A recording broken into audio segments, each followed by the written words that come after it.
ډیر محترم مولوي احمد الله وسیل صاحب د اولمپیک بدني روزنې او سپورت عمومي ریاست رئیس محترم مولوي احمد الله وسیل صاحب.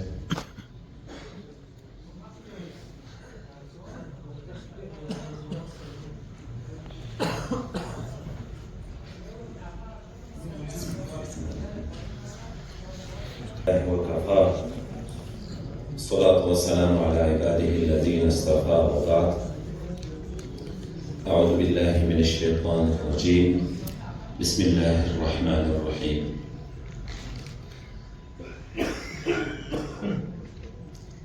تر هر څه مخکې د افغانستان د اسلامي امارت د اطلاعات او فرهنګ وزارت د هنر او فرهنګ معینیت او د ترنم د ریاست ټولو مسؤلینو او منصوبینو ته او د هېواد مشهورو شاعرانو او ترانه ویونکو او فرهنګي شخصیتونو ته او په دې تعداد کې ټولو ناستو برخوالو ته السلام علیکم ورحمة الله وبرکاته. قدرمنو حاضرینو، تر ما مخکې د افغانستان د بهرنیو چارو محترم وزیر صاحب او تر هغه مخکې موږ او تاسو مشهور لیکوال او شاعر قاري صاحب سعید او کېدای شي مخکې نورو ملګرو هم ویناوې کړې وي. د موضوع په ارتباط باندې ډېره ښه وضاحتونه وشو او ښې لارښوونې بیان شوې. زما وینا ته هېڅ ضرورت هم نور نه پیدا کېږي. دا چې عناصر زه راوبللم، فقط غواړم چې دا د خپلې وینا خلاصه په یو څو جملو کې ووایم. محترم وروڼو، مخکې د موضوع په ارتباط باندې تفصیلي خبرې وسوې. زه یوازې دومره وایم چې شاعر، ترانه ویونکی او لیکوال د یوې ټولنې ترجمان ده او د یو ولس ژبه بلل کېږي.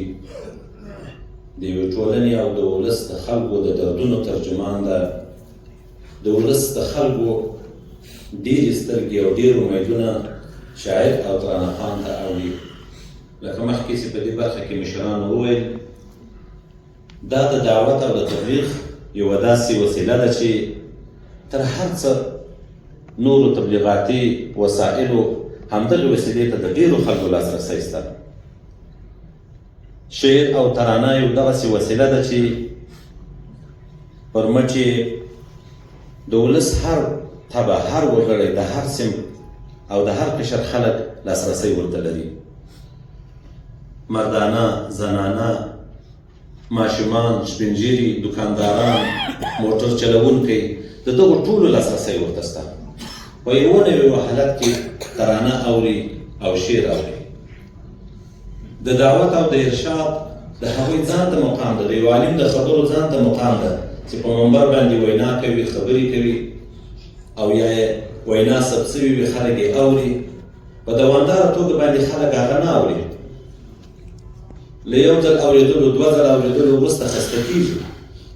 خو شعر او ترانه هغه څه ده چې په بار بار اورېدلو باندې هم خلک نه خسته کېږي، خوند ورباندې اخلي او حتی دومره یې واوري چې بالاخره د ده په ذهن کې کښېني، هغه ترانه خپله د ده په یاد شي.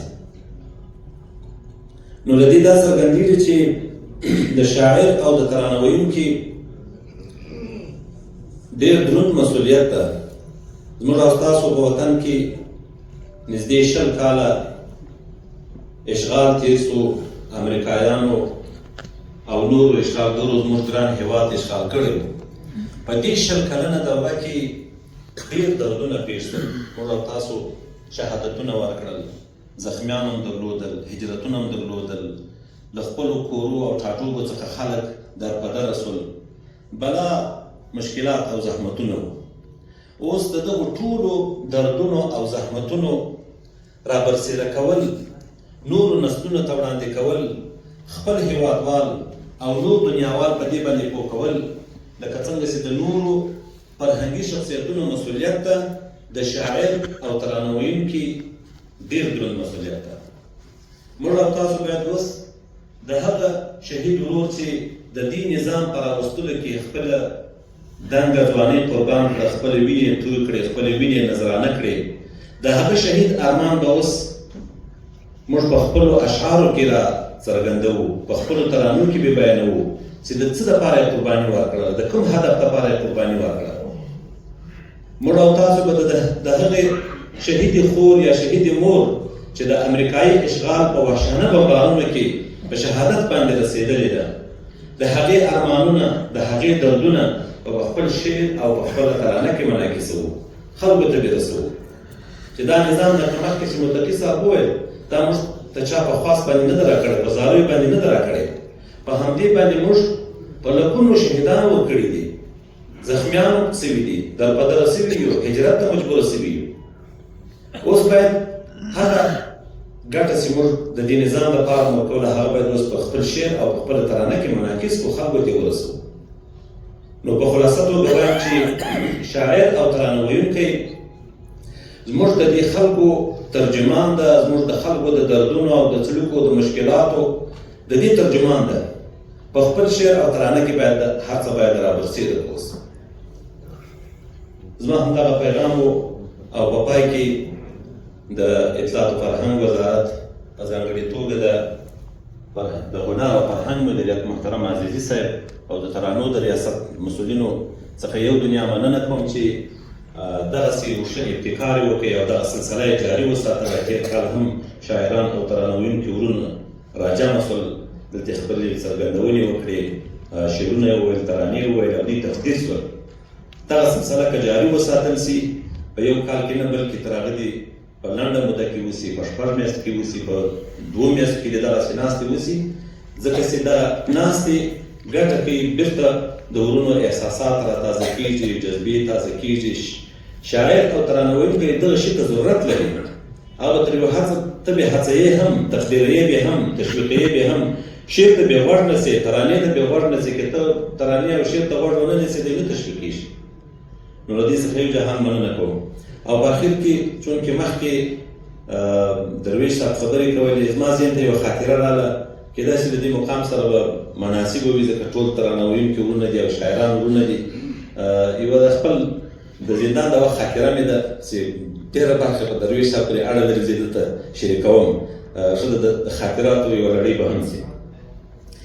د شعر او د ترانې مجلس ته زه په 2007 کې په باګرام په زندان کې زنداني وم. نو هلته یو دغسې کیفیت و چې موږ له هر څه څخه لرې وو. موږ د ژوند هېڅ سهولتونه هلته نه درلودل، خپل قریبان هم نه سوای لیدلی، خپل نږدې ملګري هم نه سوای لیدلی، له هر څه څخه جلا وو، له دنیا څخه ناخبر وو، له خپل هېواد د مشکلاتو څخه ناخبر وو چې هلته څه تېرېږي. په یو دغسې قفس کې موږ اچول شوي چې دنیا له ټولو حالاتو څخه ناخبره وو. نو هلته که ته له یو نادره څه سره مخ کېږي سړي ته ډېر عجیبه وي. زه د باګرام زندان په مین فلور کې په 11مه پنجره کې وم. په دې پنجره کې له ما سره د اسلامي امارت ویان ذبیح الله مجاهد صاحب هم وو. زما او د ده ځایونه څنګ پر څنګ وو. یوه ورځ سهار وختي زه راپورته شوم، یو رقم ترنم مې تر غوږ کېده. هر څو مې فکر وکړ دا مې خپل ځان ته یقین نه شوی ورکولی چې زه دې ترانه اورم، ځکه هېڅ امکان یې نه و د باګرام په زندان کې موږ ترانه واورو. له خپل ځان سره راپورته شوم، دا سر مې لڅ کړی په ځای کې پروت وم، بیا مې غوږ ونیو، بیا مې یو ترنم اورېدی. بالاخره مې مجاهد صاحب سره خطا وکړم، زه داسې یو ترانه اورم، ته غوږ نسې ته اورې که نه. ما ته د ده څه بس هسې چورت وایي، ترانه دلته چېرته هېڅ امکان نه لري ته ترانه واورې. زه ورته زه بیخي د درویش صاحب شعر اورم. وروسته مې بیا لږ نور هم متوجه شوم، د پنجرې دروازې خواته ولاړم او رښتیا مې دغه ترانه اورېدله. شعر د عبدالله صاحب و او ترانه درویش صاحب ویله، د هدف لار غلطه نه کړې ای اتل زلمیه، د شهید سترګې دې په لار څارې دې پل زلمیه. دغه ترانه مې ای د مورچل زلمیه، دغه ترانه مې اورېدله. وروسته مې ښه فکر وکړ، بیا ولاړم کښېنستم، بس دغسې چټي و فکر تاسو پیدا ده. بیا مجاهد صاحب ته ویل هغه ویښ و، هغه راته وویل کېدای شي د باندې دا دروازه خلاصه شوې وي، ځای به یې چا ترانه ور اچولي.